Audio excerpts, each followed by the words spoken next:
নাট্যকৰ্মীসকলৰ অৱস্থা খুবেই বেয়া কাৰণ কিবা এটা এক্সিডেণ্ট হ'লে আমি বেলেগত হাত পাতিব লগা অৱস্থা হয় কাৰণ আমাৰ আমি আৰ্থিকভাৱে সক্ষম নহয় আমি চাকৰি নকৰোঁ আমি নাটক বা এনেকুৱা প্ৰতিষ্ঠান কৰি যাব বিচাৰোঁ সেই ক্ষেত্ৰত চৰকাৰে আমাক যদি কিবা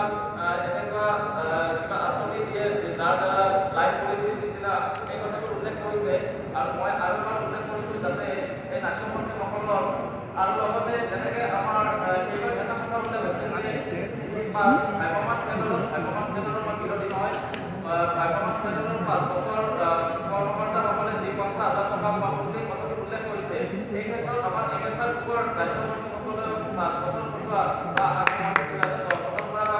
মই সেইটো কামে নাপাওঁ কাৰণ মই চাকৰি নকৰোঁ মই দিব্যাংগ ল'ৰা ছোৱালীসকলৰ কাম কৰি যাওঁ গোটেই জীৱন কাম কৰিব বিচাৰোঁ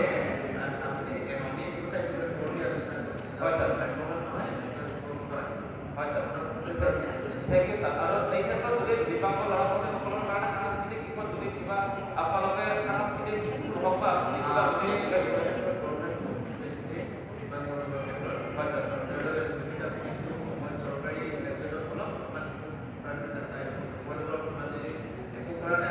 সি অফিচত দেখাব পাৰে না ৰেকৰ্ডিং থেংক ইউ ছাৰ